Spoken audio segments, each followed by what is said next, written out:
அறிக்கை ஃபைல்ஸ் வெளியிட வாய்ப்பு எப்பன்னா நீங்க ஏற்கனவே ஜனவரியில் விடுவோம் அண்ணா. இப்போ நீங்க பார்த்துட்டு இருக்கிறீங்க, அறிக்கையை நீங்க பார்க்குறீங்க. இன்று உறுதியாக நாங்கள் சொல்லுகின்றோம், ஊழல் அமைச்சர் காந்தி போன ஆண்டு நம்ம சுட்டி காட்டினோம். இந்த ஆண்டு சர்க்குலரையே மாற்றி பாலிஸ்டரை கொண்டு வந்து வேட்டி செய்கிறாங்க. அதை தடுத்த அதிகாரி சண்முகம் சுந்தரம் டிரான்ஸ்ஃபர் பண்ணியிருக்கிறாங்க, ஐஏஎஸ் அதிகாரி. தொடர்ந்து சொல்கிறோம், அறிக்கைக்கு பதில் அறிக்கை, ஒரு அறிக்கைக்கு 3 அறிக்கை.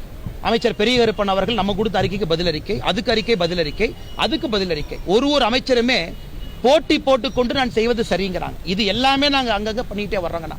அதனால் நான் அதிகமாக அரசியல் பேசினா நல்லா இருக்காதுங்கண்ணா. நாளைக்கு சென்னையில் பொதுக்கூட்டம் இருக்கு, எல்லா விஷயத்தையும்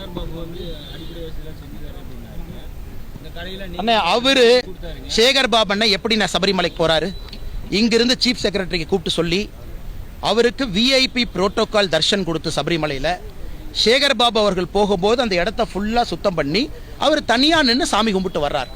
அப்படி இருக்கக்கூடிய அறநிலைத்துறை அமைச்சருக்கு எப்படி மக்களுடைய அருமை தெரியும்? சொர்க்கவாசல் திறந்தாங்க, எங்கே திறந்தாங்கன்னா திருச்சியில் ஸ்ரீரங்கத்தில்.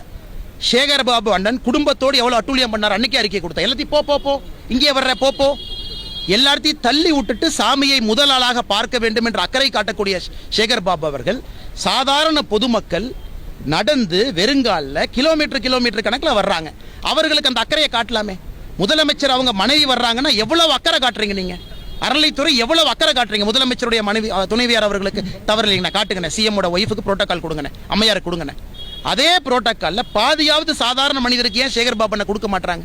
உடனே வரிஞ்சு கட்டிக்கிட்டு என்னை முதலமைச்சர் அடக்கி வச்சிருக்காரு, நான் வந்து முரட்டுக்கால என்னை அவுத்து விட்டீங்கன்னா அண்ணாமலை மேலே முட்டிடுவேன் கால டயலாக் வேற விடுவார். ஒரே டயலாக 3 வருஷமா அதே கிழிஞ்சு போன டேப் ரெக்கார்டர் மாதிரி சொல்றார். முதலமைச்சர் மட்டும் என்னை கட்டுப்படுத்தவில்லை என்றால் சேகர் பாபு யார் என்பதை காட்டி விடுவேன்.